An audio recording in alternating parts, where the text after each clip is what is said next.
Bonsoir à tous, il est 18 h. Nous vous souhaitons la bienvenue à notre nouveau webinaire qui traitera donc particulièrement des métaux précieux, de l'or et de l'argent et de leur potentiel haussier. Je m'appelle Benoît, je suis responsable de la clientèle institutionnelle sur IG Bank à Genève. Et donc je vais vous faire une petite introduction de notre établissement. Je laisserai la parole très rapidement à Valentin, donc qui rentrera dans le vif du sujet.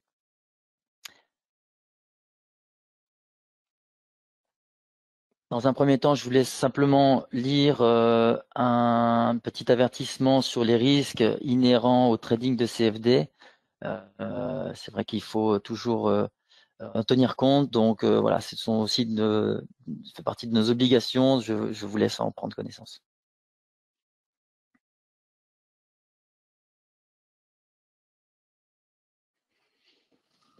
Voilà, donc j'aimerais commencer ce webinaire pour vous présenter aussi notre institution. C'est toujours intéressant de savoir avec qui on a affaire lorsque on parle d'investissement financier. Donc IG, c'est un groupe anglais à la base, donc qui a été créé en 1974, il y a plus de 40 ans en arrière. IG, pour les plus curieux, veut dire Investors Gold. En fait, les premiers créateurs, donc qui étaient une poignée, en fait, avait inventé le premier le premier indice de spread betting en fait sur l'or physique, ce qui permettait en fait à par exemple des sociétés minières de pouvoir se hedger directement sur le marché des métaux précieux sans posséder le sous-jacent. Donc on est parfaitement dans le cœur du sujet aujourd'hui. Donc 40 ans après, IG ne propose pas que des produits de métaux précieux. Et voilà, on est devenu beaucoup plus global. Donc aujourd'hui, on est présent dans 14 pays, dont la Suisse. On sert à peu près 240 000 clients dans le monde. Et particulièrement, donc la Suisse, le bureau suisse a été ouvert en 2014 sous une licence bancaire. Donc nous sommes régulés FINMA. Et nous avons à l'heure actuelle 2 bureaux, un bureau à Genève, un bureau à Zurich, dans lesquels nous aimons rencontrer nos clients. Donc si vous souhaitez venir nous rencontrer un jour prochain, ce sera avec plaisir. N'hésitez pas à prendre rendez-vous. Au niveau de l'offre proposée par IG, donc nous proposons une plateforme qui est multiproduit sur à peu près 17 000 valeurs, des indices boursiers qui sont la grande force de notre société, du forex, donc les devises, les actions, les matières premières, les taux, depuis quelques mois en arrière également les crypto-devises, sur plateforme de trading en ligne. Donc nous avons nos propres plateformes.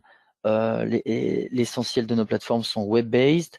Nous avons également aussi une plateforme MetaTrader pour les personnes qui souhaitent traiter du forex ou bien des indices, notamment avec des algorithmes. On a également des plateformes mobiles qui sont très performantes sur les devices mobiles type iPhone ou Samsung. Et puis au niveau du service, donc voilà, donc on vous sert 24 heures sur 24, que ce soit sur la Suisse ou au niveau mondial, puisque nous avons un routing en fait de nos téléphones vers les offices de Londres et puis plus tard sur l'Australie. Donc ça vous permet voilà, d'être assisté 24 heures sur 24 par nous-mêmes sur Genève ou Zurich ou par directement nos collègues. Voilà, donc je vais laisser la parole à Valentin qui va donc vous présenter le sujet de ce soir et je vous souhaite une bonne présentation.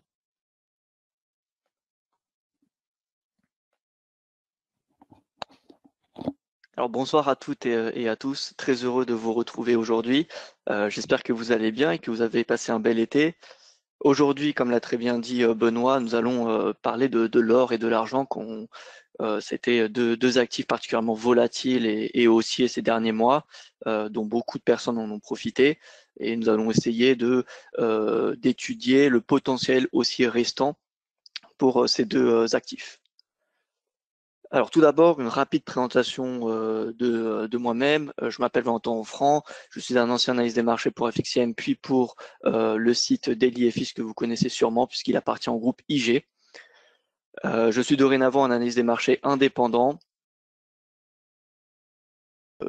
j'ai un site internet, oui, herostrading.com, et je suis actif sur les réseaux sociaux, sur Twitter, pour partager mes analyses qui sont d'une façon plutôt quantitative.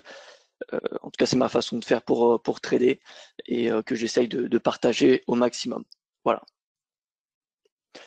Alors, le sommaire du jour, tout d'abord, nous allons étudier les 3 forces fondamentales qui soutiennent les métaux précieux, parce que vous savez que les tendances de long terme sont souvent drivées par des fondamentaux, et le court terme, c'est plutôt la psychologie des investisseurs, et c'est pour cela que l'analyse technique, qui est l'analyse comportementale du marché, est beaucoup plus adaptée pour le court terme que l'analyse fondamentale. Voilà, donc tout d'abord comprendre ce qui soutient les forces motrices de la hausse des métaux précieux, et est-ce que ces forces devraient continuer ces prochains mois ou prochaines années. Dans un second temps, nous allons voir l'analyse technique, que ce soit sur les unités de temps long terme comme l'unité de temps mensuelle, ou même unité de temps plus courte comme l'unité de temps journalière. Et enfin, nous allons avoir une rapide réflexion en matière d'allocation d'actifs, d'exposition aux métaux précieux. Qu'en penser de cette classe d'actifs? Est-ce qu'il est trop tard pour en profiter, ou au contraire, est-ce qu'il y a encore quelque chose à faire? Alors, commençons par les forces fondamentales qui soutiennent les métaux précieux. Le premier facteur, c'est les taux réels négatifs des banques centrales. Vous savez, maintenant dans toutes les économies du monde, les taux sont négatifs, ou si elles ne sont pas, en tout cas les rendements des obligations le sont. Donc on va en parler dans un petit instant. La seconde force qui soutient les métaux précieux, et ça c'est à plus court terme, c'est la perte de confiance des consommateurs. On a les indicateurs de confiance qui ont, alors à part les PMI, mais les autres ont chuté quand même dans la plupart des pays. Également aux États-Unis en août. Voilà, on a l'indice de confiance de Michigan qui a reculé, ou même celui du Conference Board. Et enfin, on a la forte expansion de la masse monétaire. Alors, je l'ai mis en plus petit, vous l'avez remarqué, parce que ça a un impact un peu moins, alors en théorie important, mais d'un point de vue de corrélation dans le passé, c'est beaucoup plus discutable, voilà, que les 2 précédents points. Donc c'est pour ça qu'il est un peu plus petit. Alors on va commencer par le plus important, en tout cas ce qui me semble le plus important, et peut-être ce qui est le plus oublié aujourd'hui, c'est les taux réels négatifs. Qu'est-ce que ça veut dire?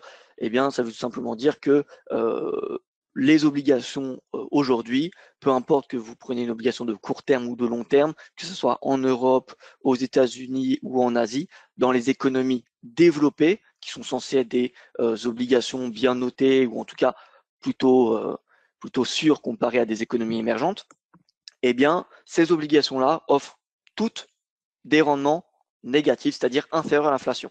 Donc les investisseurs, avant l'avantage des obligations par rapport à l'or, en période normale, dans 99% des cas, on a des obligations qui rémunèrent plus que l'inflation, ce qui permet de placer de l'argent et gagner un petit peu au moins en pouvoir d'achat.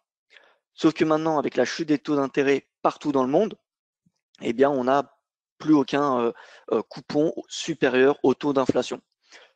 Donc ça, cet environnement-là, il date depuis quand même plusieurs années en Europe, mais ce qui est nouveau, c'est aux États-Unis. Avec la chute des taux d'intérêt, vous savez, en mars, suite à la crise du Covid, la Banque centrale qui a baissé ses taux de plus de 150 points de base. Les taux directeurs sont au plus bas historique, entre 0 et 0,25%. Donc forcément, toute la courbe des taux américaine s'est affaissée et est tombée très très bas. Et donc même si vous prenez le coupon, l'obligation à 10 ans américaine, aujourd'hui elle est environ de 0,60% le taux d'intérêt de cette obligation, et on a un taux d'inflation à peu près à 1%, et qu'on va le voir, ne devrait rester, on va dire, aux alentours des 1%, voire éventuellement 2% pendant un certain temps. Donc aujourd'hui, les obligations ont perdu leur avantage par rapport aux métaux précieux, puisque les obligations ne permettent plus de se rémunérer, ou en tout cas de gagner en pouvoir d'achat. Vous achetez des obligations aujourd'hui, vous perdez en pouvoir d'achat demain ou après-demain, puisque l'inflation est supérieure au coupon. Donc l'or qui, comme tout le monde le sait, est un actif qui est très sensible à l'inflation, ou plutôt au taux réel des obligations, eh bien, vu que les coupons maintenant ont un rendement négatif par rapport à l'inflation, l'intérêt des investisseurs, c'est de se couvrir, c'est de ne pas perdre en pouvoir d'achat, et donc les métaux précieux sont voilà, un excellent actif dans cet environnement. C'est pas la première fois que cet environnement arrive, de taux réels négatifs, c'est déjà arrivé dans le passé. Ah, pardon, excusez-moi.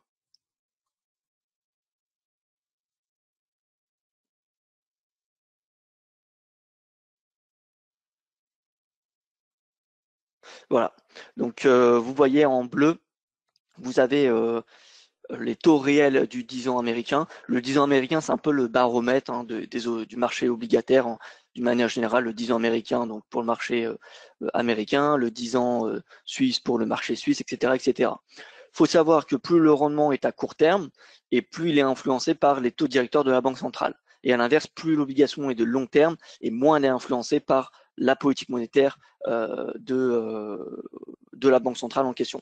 Donc le 10 ans, c'est un petit peu un compromis entre le très long terme, parce qu'on peut trouver des obligations à 30 ans, ça existe, et entre le court terme, donc en général une obligation de court terme, c'est 1 an, 2 ans, voire 3 ans, voilà. Donc le 10 ans, c'est un peu le milieu. Donc on utilise souvent le 10 ans pour étudier le marché obligataire. Et on peut voir donc les zones en rouge, où donc le rendement réel de l'obligation américaine est passé en territoire négatif. On a vraiment une ascension fulgurante de l'or à chaque fois. Donc que ça soit dans les années 75, dans les années 80, que ce soit pendant la crise financière de subprime ou même en 2011, juste avant le top du marché de l'or, on a eu à chaque fois donc le rendement à 10 ans américain qui offrait qui était inférieur à l'inflation. Voilà. Et si on regarde d'un point de vue global, eh bien on voit que dans toutes les grandes économies du monde, nous avons des rendements réels qui sont négatifs. Les seuls qui sont positifs, c'est des cas exceptionnels, c'est parce qu'il y a une déflation, donc c'est pas forcément mieux. Voilà, que ce soit en Suisse, en Espagne, en Australie ou en Italie, que les rendements sont positifs uniquement parce qu'il y a de la déflation. Et même si demain l'inflation revenait à 0% ou à 1%, vu que l'objectif de ces banques centrales, que ce soit la Suisse, la zone euro ou l'Australie, enfin la RBA, leur objectif c'est 2% et la RBA c'est un petit peu plus. Même si l'inflation atteint 2%, vous voyez que là, les taux actuels, ça serait des rendements négatifs. Donc dans tous les cas, là, on n'a plus aucune économie qui permette aux investisseurs de dégager un gain de pouvoir d'achat via les obligations, à part si on va sur des obligations très risquées, sur des pays, sur des économies émergentes, ou alors sur des obligations d'entreprises risquées, mal notées. Là, c'est possible. Mais si on parle d'obligations bien cotées et d'État, aujourd'hui, c'est quasiment impossible. Jusqu'à en début d'année, comme je vous l'ai dit, il y avait encore les États-Unis, la Banque du Canada, la RBA qui offraient ce rendement. Et d'ailleurs, il y avait énormément d'Européens qui achetaient les obligations américaines, puisque les obligations européennes n'offraient plus de rendement positif. Mais maintenant, vu qu'aux États-Unis, c'est devenu négatif, il n'y a plus aucune raison il n'y a plus aucune raison. Il y en a beaucoup moins pour que les investisseurs achètent des obligations. Donc ça, c'est un point positif pour l'or. Au lieu d'acheter des obligations, les investisseurs vont acheter de l'or. Et si on essaye de prévoir un petit peu ce qui va se passer au niveau de l'inflation et au niveau des taux d'intérêt, eh bien, on regarde les projections du FOMC, qui de mieux que les économistes, que le comité de la Banque centrale américaine, vu que c'est un petit peu c'est la banque centrale, on va dire, leader dans le monde, c'est-à-dire que, en tout cas dans les économies développées, je parle bien, c'est en général la Banque centrale américaine qui va remonter ou baisser ses taux en premier. Et ensuite, les autres banques centrales vont suivre. La BNS, la BOJ, la BCE ont des taux accommodants bas, même négatifs depuis maintenant pas mal d'années. Donc, il y a peu de chances que la BCE ou que la BNS relèvent leurs taux avant la Fed. Voilà, donc si la Fed ne prévoit pas de remonter ses taux, il y a extrêmement peu de chances que la BCE ou que la BNS le fasse, tout simplement. Donc c'est pour ça qu'il y a un réel intérêt à regarder les projections du comité de la Fed. Et là, on voit que eh bien l'inflation corps, hein, qui est voilà, le baromètre privilégié, la mesure d'inflation privilégiée par les membres de la Fed, c'est pas l'IPC, c'est l'inflation corps PCE. Eh bien, on voit que les membres ne s'attendent pas du tout à une inflation qui dépasserait son objectif à 2% avant au moins 2022. Vous voyez que 2022, c'est entre 1,6 et 1,8. Et le plus ambitieux, le membre le plus ambitieux, hein, on voit qu'il s'attend à une inflation à 2,2%. Parce que là, c'est le range. Donc, parmi tous les membres du comité, celui qui est le plus, on va dire, optimiste sur l'inflation, il s'attend à ce que l'inflation corps atteigne l'objectif de la Fed de 2% en 2022. Mais je vous rappelle, pour ceux qui ne le savent pas, Jérôme Powell a indiqué il y a 2 semaines que de toute façon, la Fed laissera l'inflation courir au-dessus de 2% pendant un certain temps afin de compenser les périodes où elle était en dessous. Donc finalement, la Fed, elle a un petit peu changé son cap il y a quelques semaines. Au lieu, voilà, la précédente décennie, c'était si l'inflation atteint 2%, on remonte les taux d'intérêt. C'est plus le cas aujourd'hui. Maintenant, il faut vraiment attendre que l'inflation dépasse 2%, qu'il y ait une période pendant laquelle l'inflation se stabilise au-dessus de 2% afin de compenser les périodes où elle était en dessous de 2%. Et c'est à ce moment-là où la Fed va envisager de remonter ses taux.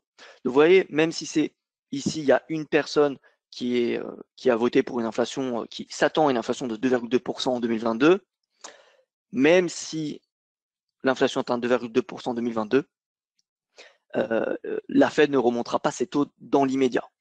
Donc en d'autres mots, on a encore au moins 2 ans où la Fed va laisser ses taux au niveau actuel.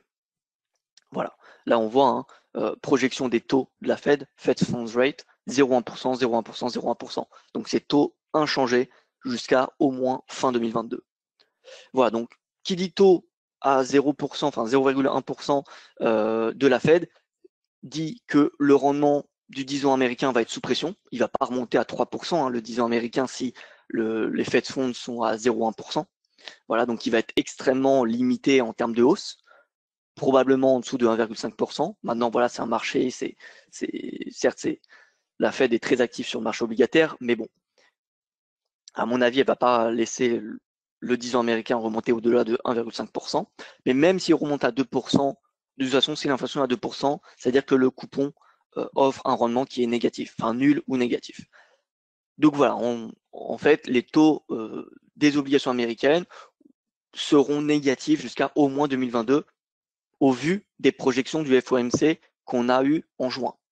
Là, le prochain comité de la Banque centrale américaine, c'est dans 2 semaines.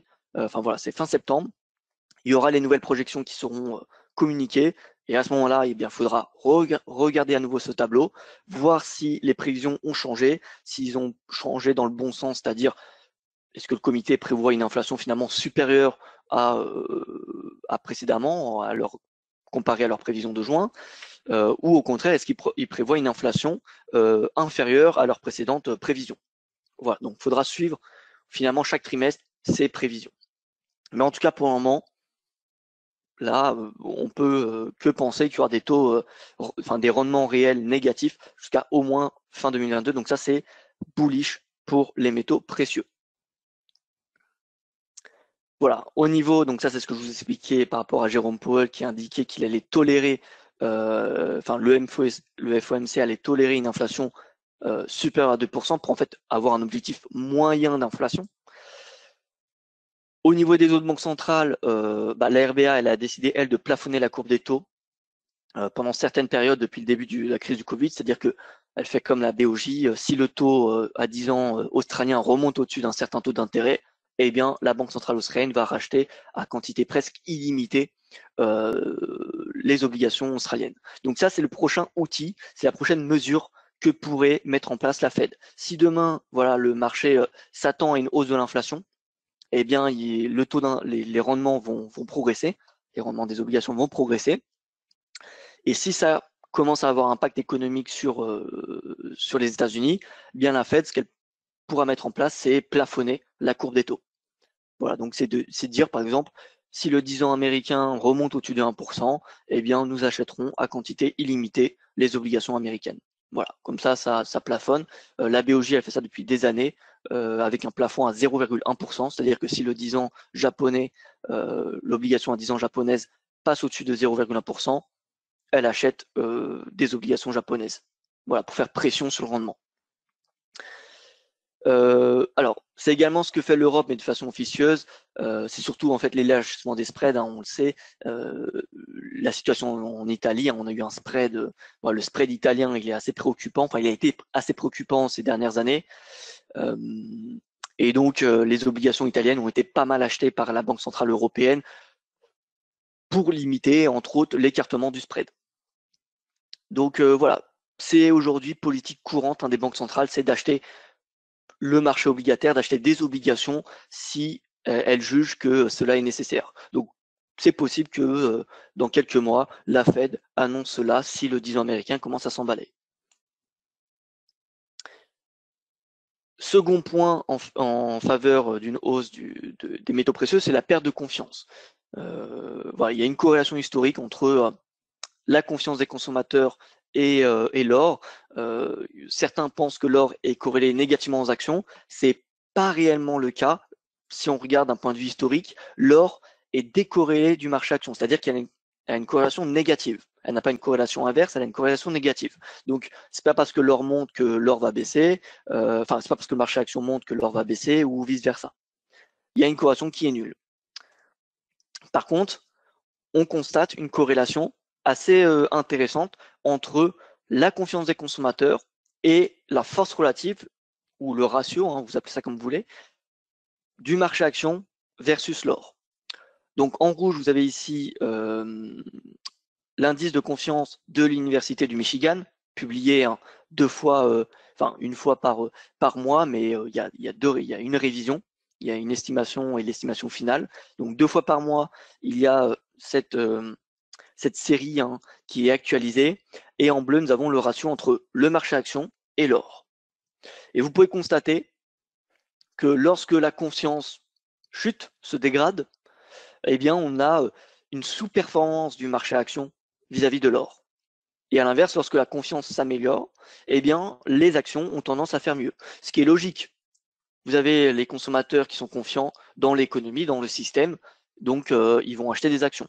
Par contre, dès qu'ils sont inquiets, donc l'aversion pour le risque, ils vont pas acheter des actions, ils vont privilégier l'or. Voilà, donc là on voit que on a une tentative de rebond qui a été avortée avec la dernière actualisation. Voilà, en tout cas, c'est pas parce qu'on a un rebond de 1 mois que ça y est, c'est le retournement. Il faut attendre un rebond de plusieurs mois. Voilà, donc j'attends réellement voilà, au moins 3-4 mois de hausse de la conscience des consommateurs pour vraiment affirmer que on a fait le point bas, que la confiance va s'améliorer. En général, la confiance commence à s'améliorer quand la reprise économique est confirmée ou en tout cas est sereine. Voilà. Dès qu'il n'y a plus de doute sur la reprise économique de la part de la société, eh bien on a cette force relative qui a tendance à remonter, donc les actions à surperformer. Donc là, vous voyez, c'est un deuxième facteur qui est vraiment en faveur de l'or, la confiance qui se dégrade. Voilà. D'un point de vue historique, c'est préférable d'acheter l'or. L'enjeu pour cette confiance des consommateurs, personnellement que je surveille, c'est le plan de relance, vous savez, qui est en discussion, qui est en négociation entre le Congrès américain et la Maison Blanche. Ça fait maintenant plus d'1 mois, hein, qu'ils sont en discussion. Il n'y a pas vraiment d'accord parce que alors, les démocrates et la Maison-Blanche s'opposent sur le montant du plan de relance. Les démocrates, initialement, souhaitaient un plan de relance d'au moins 2000 milliards de dollars. Alors, c'est pas le premier plan de relance, hein, c'est le 3e ou le 4e. Donc, voilà. Là, pour en tout cas, ce plan de relance, c'était 2000 milliards au minimum qui était exigé par les démocrates, alors que la Maison-Blanche souhaitait au maximum 1000 milliards. Deuxième point, deuxième facteur qui bloquait, c'était les aides supplémentaires aux chômeurs. Vous savez qu'il y a beaucoup d'inactifs, pas seulement des personnes éligibles au chômage, il y a des indépendants, il y a plein de personnes qui ne sont pas éligibles au chômage, mais qui ont besoin d'un revenu. Donc il y a eu des aides qui ont été mises en place, beaucoup d'aides. depuis le début de la crise jusqu'à fin juillet, il y avait à peu près 600 $ par semaine qui étaient versés à chaque personne inactive. Environ, il y avait 10 millions d'Américains qui bénéficiaient de cette aide. Et encore, aujourd'hui, normalement, il y a 10 millions d'Américains qui devraient encore bénéficier de cette aide, mais elle s'est arrêtée fin juillet. Donc, au niveau du plan de relance, les démocrates souhaitent poursuivre cette aide de 600 milliards de dollars, alors que la Maison-Blanche souhaite un montant plus limité de 200 $ par semaine pour les inactifs, pour chaque inactif. Donc voilà, il y a un gap entre les 600 $ demandés par les démocrates et les 200 de la Maison-Blanche. Donc ça, c'est un compromis qu'il va falloir trouver. Pour le moment, il n'y en a pas depuis 6 semaines de négociations. Voilà, en tout cas, s'il y a un plan de relance qui est mis en place avec des aides, forcément, ça va améliorer la confiance des consommateurs et donc ça sera un facteur positif pour le marché action et au détriment de l'or. Voilà. Ensuite, que nous dit l'analyse technique? Alors là, on regarde d'un point de vue mensuel. On a eu un breakout majeur le mois dernier ou au mois de juillet. Enfin bref, voilà, cet été. L'or a dépassé son record de 2011 à 1912 $. Donc techniquement, c'est un signal bullish long terme. Depuis, eh bien, on a le pullback. Hein, ça fait peut-être 4-5 semaines qu'on est aux environs des 1920 $. Donc en fait, que le marché a fait le pullback à son ancien plus haut de 2011. C'est tout à fait normal et ça pourrait même arriver d'ici un an, puisque la dernière fois qu'on a eu un breakout, on va dire similaire, de long terme, c'était, vous voyez, pendant la crise subprime 2007-2008, l'or avait dépassé son plus haut de 1980, donc là on avait eu voilà, un breakout de 20 ans, hein, finalement plus de 20 ans, 30 ans quasiment. On avait eu ensuite 12 mois, enfin 6-7 mois de hausse, et ensuite le pullback, avant de confirmer la reprise haussière. Donc là, on a eu un breakout de 10 ans, hein, donc plus haut de 2011, breakout en 2020, ça fait 9 ans, voilà, de range, de correction. Donc ça se trouve, là, on fait le pullback et on repart, ou alors on a un rebond 2200, 2300, à nouveau le pullback à 1920 $ pour ensuite repartir. En tout cas, ce que nous dit l'analyse technique aujourd'hui, c'est qu'on a eu ce breakout, donc c'est un signal bullish de long terme. C'est haussier sur du long terme, il n'y a pas de question là-dessus. D'un point de vue hebdomadaire, on voit très bien, donc, le breakout, on a même dépassé les 2000 $, et ensuite, vous voyez, correction, et depuis, voilà, ça consolide aux alentours de 1920 $.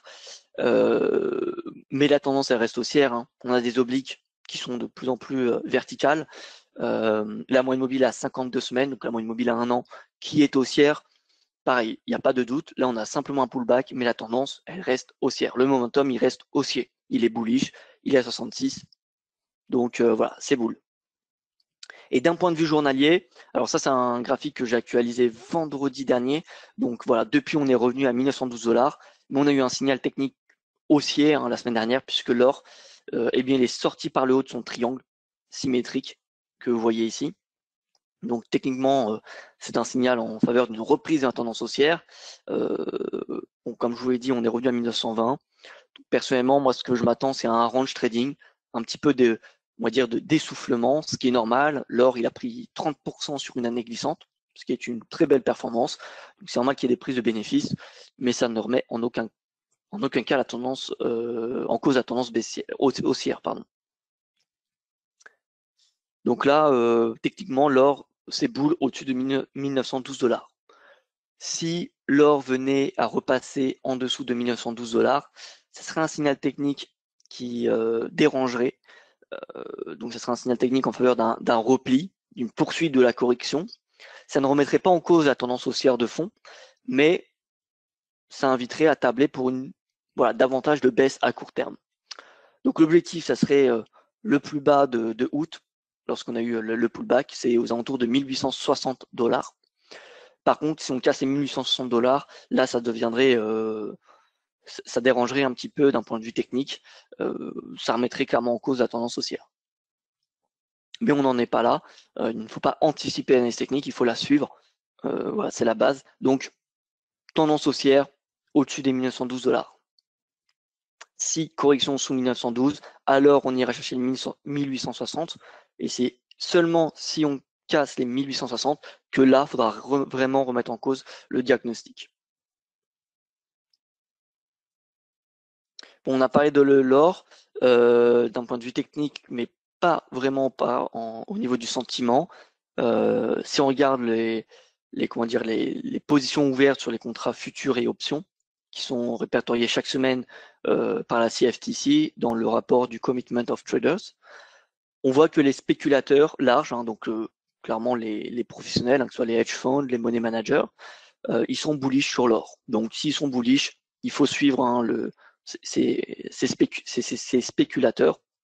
Vous voyez qu'on a énormément d'exposition à la hausse.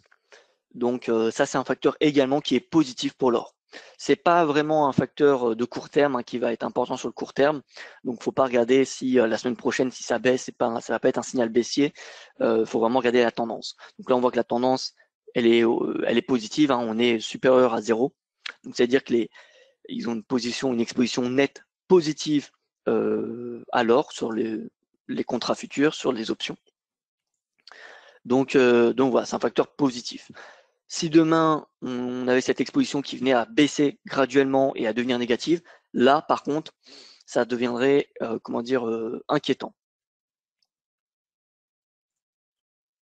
Au niveau de l'argent, donc qui est le second métal précieux le plus connu, hein, le plus populaire, on a eu un signal aussi important, pareil en même temps que l'or. Alors c'est pas de la même amplitude, mais quand même, l'argent il a dépassé son plus haut de 2016 à 21 $. Donc c'est un signal bullish qui est en faveur d'un renversement haussier. En fait, là, on a eu donc une tendance haussière, la correction. Donc vous voyez ce qui est superposé en jaune, hein, c'est l'or. Et là, on sort d'un range. Donc sorti par l'eau d'un range, c'est tendance haussière. Donc le range, ça peut être une figure de consolidation ou une figure de retournement. Là, en l'état actuel, c'est une figure de retournement. Donc certains verront un range, d'autres un triangle. Là, vous voyez qu'on pourrait tracer une oblique baissière avec ce sommet et ce sommet. Dans tous les cas, c'est signal haussier.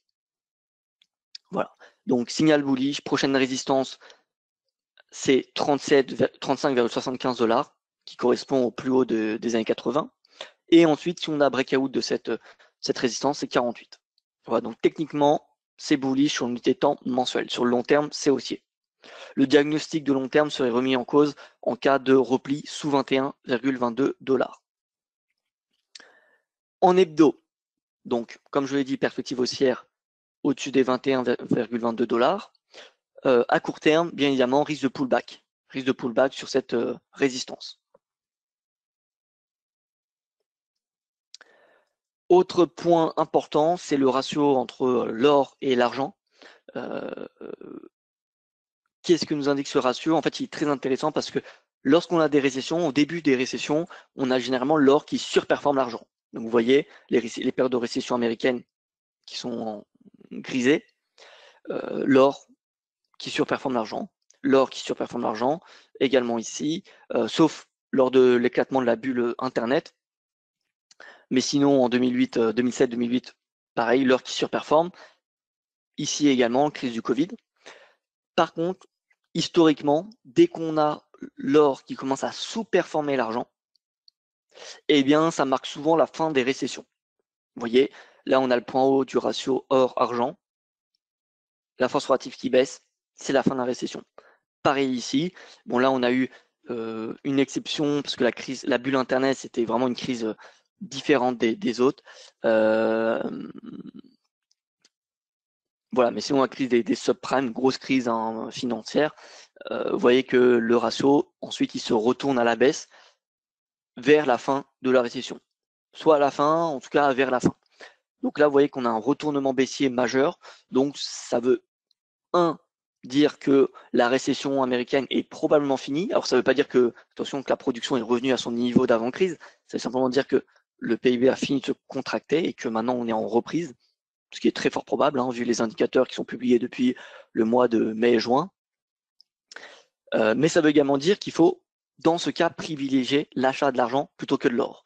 Puisque la force relative elle est baissière, eh bien c'est-à-dire que l'or sous-performe l'argent. Donc, on suit le momentum, on suit la tendance. L'argent surperforme l'or, donc on va privilégier l'achat de l'or, l'achat de l'argent plutôt que l'achat de l'or.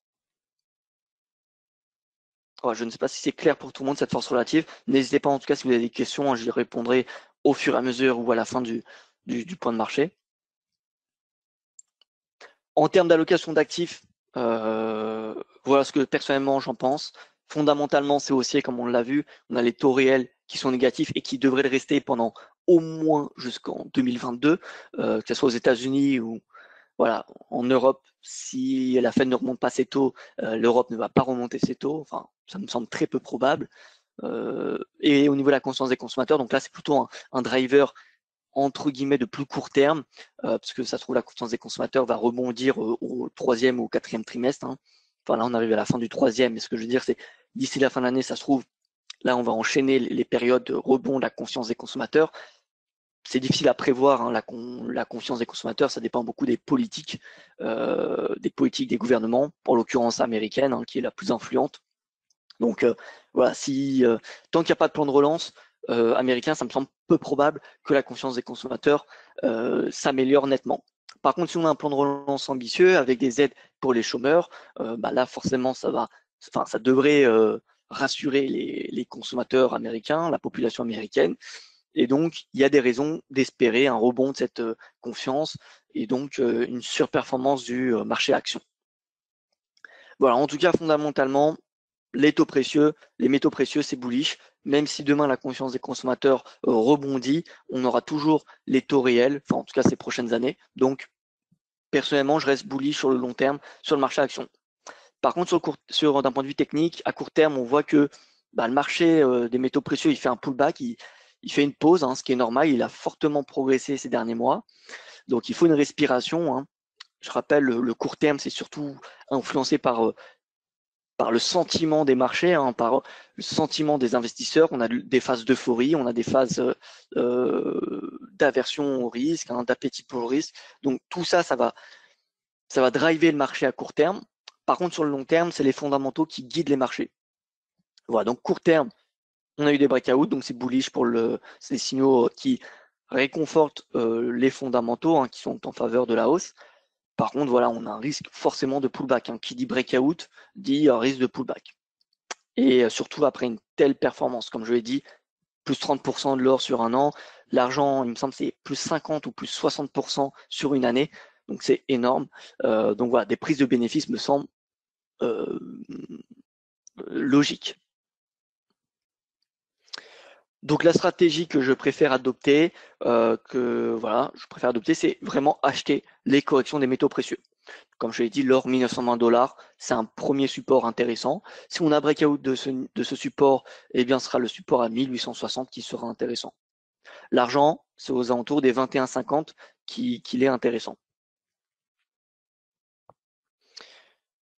Voilà. Et donc, stratégie, acheter des pullbacks et ensuite ne pas hésiter à accumuler des positions longues. Vous savez que dans les stratégies de suivi de tendance, ce qui se fait généralement, c'est d'accumuler les positions haussières. Donc, vous achetez par exemple de l'or, vous attendez que le marché progresse dans votre direction, vous remontez votre stop à votre point d'entrée. Comme ça, si le marché se retourne en votre défaveur, eh bien, vous ne perdez rien puisque votre stop il est à votre break-even. Et une fois donc vous avez remonté votre stop, vous pouvez vous permettre d'acheter une nouvelle fois de l'or. Donc avoir plusieurs positions sur l'or ou l'argent. Voilà, donc accumuler les positions haussières.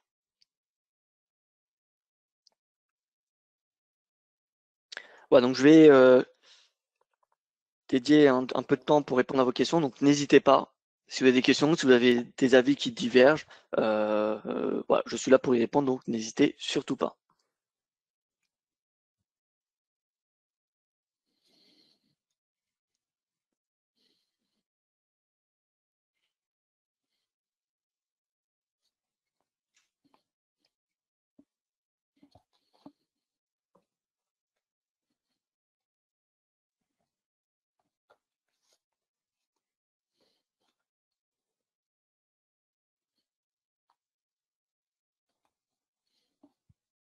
Alors je pense que Benoît, on va attendre encore 1 ou 2 minutes, non? Pour les questions. D'accord. Mhm.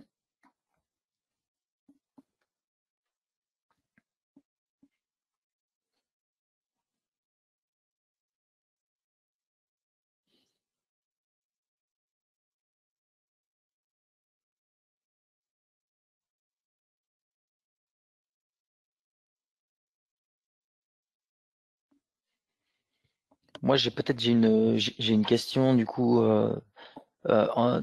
Tu mentionnais donc un target à 48 dollars pour l'argent. Est-ce que tu as une idée du timing, de la rapidité avec laquelle on pourrait arriver sur cette target si c'était validé comme scénario?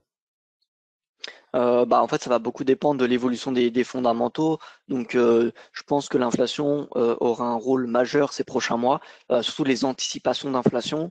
Et les anticipations d'inflation, ça joue beaucoup selon les cours de pétrole, les indicateurs macroéconomiques et les commentaires des, des gouverneurs des banques centrales. Donc, en fait, tout va dépendre voilà, de ces discours. Pour moi, les anticipations d'inflation pour les 5 prochaines années aux États-Unis, il y a 1 ou 2 semaines, c'était aux alentours des 1,5%. Donc vous voyez que ça atteignait même pas 2% pour les 5 prochaines années. Pour le moment, voilà, c'est l'inflation, elle est attendue très très basse, mais si demain le pétrole il prend 30-40% pour X ou Y raison, hein, tout est possible sur le pétrole. C'est un marché extrêmement volatile et très difficile à prévoir. Euh, eh bien, les anticipations d'inflation vont directement augmenter. Et dans ce cas-là, ça peut soutenir fortement l'or et les métaux précieux, parce que les prévisions des taux resteront plutôt basses, alors que ceux de l'inflation vont fortement remonter. Donc, du coup, le taux réel négatif perçu par les investisseurs sera encore plus important. Donc, voilà. En fait, tout va dépendre vraiment des anticipations d'inflation des investisseurs. Je ne sais pas si c'est clair. Oui, oui. Ok. Et puis on voit souvent voilà, des articles qui donnent en fait un peu des targets un peu comme ci, comme ça, justement des valeurs potentielles de l'or et de l'argent. On voit souvent, voilà, l'or à 2005, l'or à 3000. Est-ce que, voilà, j'ai même vu l'or à 10 000. Est-ce que, voilà, finalement, en fait, est-ce que l'or a une limite vis-à-vis de son prix par rapport aux devises fiat, par exemple? Je dirais qu'il y a une limite sur le court terme, c'est-à-dire que l'or, il a pas, hein, c'est jamais vu qu'il a doublé de prix en l'espace de 12 mois. Donc il y a une certaine limite à court terme. Après, sur le long terme, l'or, il y a 50 ans, c'était à peine 100 dollars. Donc, euh, donc voilà, sur le long terme, tout est possible. Après, sur les 12 prochains mois, que l'or atteigne 2500 dollars, ça me semble beaucoup. Ça me semble beaucoup, vu la performance qu'on a eue ces derniers mois. Hein. 30% de l'or sur une année, c'est quand même pas mal. Moi, vraiment, j'ai quand même un sentiment que là, le marché a besoin de respirer, qu'il va avoir des prises de bénéfices. Ça se fait souvent après un breakout majeur comme celui-ci. Donc, euh, donc voilà, je vois bien une respiration ces prochaines semaines, prochains mois.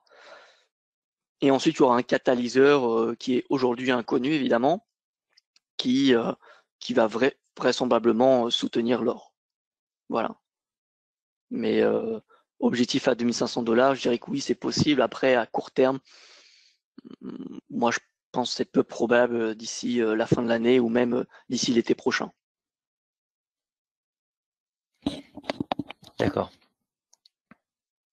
Alors Après, l'objectif, peut-être ça pourra faire partie d'un autre topic, mais est-ce que justement aussi les crypto-monnaies peuvent aussi jouer leur rôle de valeur refuge encore une fois, c'est un topic qui est large, mais est-ce que tu as peut-être une idée enfin, une idée de futur topic ou alors aujourd'hui, en 2 mots, qu'est-ce que tu penses de ça? Sur le papier, ça se tient. Après, moi, j'aime bien avoir une analyse, avoir une vision un petit peu statistique, quantitative. C'est ma façon d'analyser les marchés. Et on va dire que les crypto-monnaies, déjà, c'est nouveau, donc il y a pas vraiment de possibilité de comparer la réaction, enfin, le cours des crypto-monnaies avec les différents cycles économiques qu'on a connus ces 20-30 dernières années. Donc, j'ai pas de faits, en fait, je pourrais pas appuyer mes arguments par des faits. Voilà. Sur le papier, ça se tient, perte de confiance des consommateurs, achat des crypto-monnaies puisque voilà, c'est indépendant, c'est géré par aucune banque centrale, mais j'aurais aucun fait pour pouvoir appuyer cet argument-là. Donc voilà. Ok. On manque de données historiques. Voilà, on manque de données, on manque d'historique. Voilà. Alors que l'or, les taux réels négatifs, ça c'est une réalité. Dès que les taux des obligations américaines passent en négatif, les investisseurs préfèrent l'or aux obligations, ce qui est cohérent. Parce que l'or, c'est un actif qui permet de protéger son pouvoir d'achat et lorsque les obligations passent en territoire négatif, hein, avec un taux inférieur à l'inflation, eh bien, ça veut dire que si on en achète, on perd en pouvoir d'achat.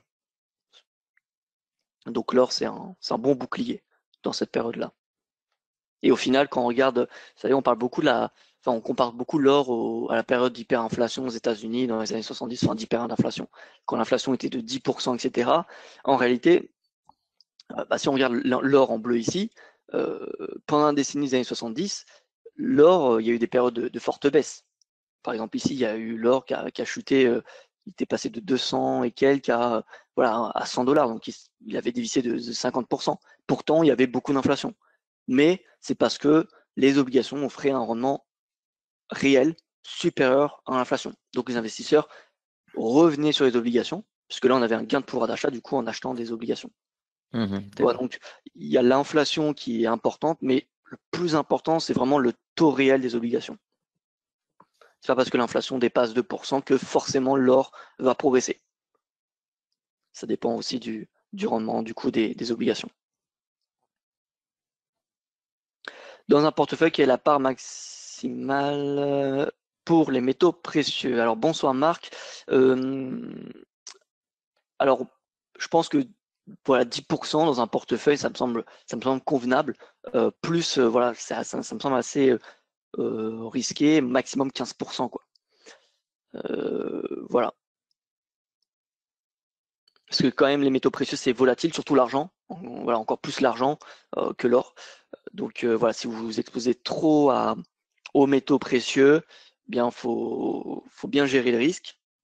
Donc dans un portefeuille, voilà, tout dépend de votre tolérance au risque, hein, je dirais. Mais pour un investisseur lambda, 10-15%, ça me semble convenable. J'aime bien me référencer au portefeuille All Weather de Ray Dalio, je ne sais pas si vous connaissez, c'est un grand gérant américain. Et dans son portefeuille All Weather, donc 4 saisons, toutes les saisons en français, il a, il me semble, une allocation de 7,5% à l'or. Donc voilà, en période, dans toutes les périodes confondues. Donc si les rendements réels sont négatifs, on peut imaginer que doubler cette pondération, voilà, est possible. Au-delà, ça me semble risqué. Enfin, ça me semble risqué. C'est juste que votre portefeuille sera beaucoup plus volatile et vous savez qu'il faut une certaine diversification. Donc voilà, tout dépend de votre profil en fait. D'accord. On peut juste rappeler que sur la plateforme d'IG, on a différents types de contrats. Sur l'or, vous avez des contrats donc à 100 dollars le point. Je crois qu'il y a aussi 10 dollars et puis même 1 dollar. Donc voilà, par rapport à votre taille de compte ou voilà votre risque que vous souhaitez prendre, peut-être des fois c'est mieux de traiter plutôt des petits contrats qui sont peut-être plus flexibles. Si justement voilà, tu disais d'accumuler, c'est peut-être plus simple des fois d'accumuler des contrats à 10 dollars que des contrats à 100 dollars pour éviter voilà, justement, quand il y a des corrections, de devoir couper tout de suite des grosses positions. Donc ça, n'hésitez pas à aller voir les différentes tailles de contrat. Ouais, et si je devais terminer sur une chose par rapport à l'or ou l'argent, donc les fondamentaux, comme je vous l'ai dit, comme vous l'avez compris, pour moi, les fondamentaux sont clairement bullish, hein, sont en faveur de l'or vraiment pour les prochaines années. Alors je ne sais pas en 2025 s'ils seront toujours, ça va dépendre des anticipations d'inflation, des anticipations des taux. En tout cas, ce que je vous invite à faire, c'est surveiller de façon trimestrielle les nouvelles projections du FOMC qui sont accessibles sur le site de la Fed. Alors je vais vous montrer très rapidement comment y accéder. Donc sur Google, voilà, Federal Reserve, donc Réserve fédérale américaine. Alors je vais aller sur la page d'accueil. Voilà, donc vous allez dans Monetary Policy et ensuite vous allez il me semble, c'est voilà, Meeting Calendar and Information.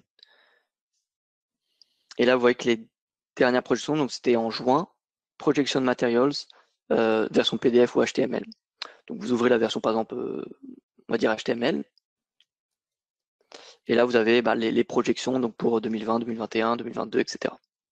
Voilà, donc c'est publié de façon trimestrielle à la fin de chaque trimestre, donc septembre, décembre, mars et juin. Donc là, la prochaine réunion, c'est le 15-16 décembre, donc c'est la semaine prochaine. Et donc, il y aura, vous voyez la petite astérix, il y aura les nouvelles projections. Donc, il faut surveiller ces projections de façon trimestrielle.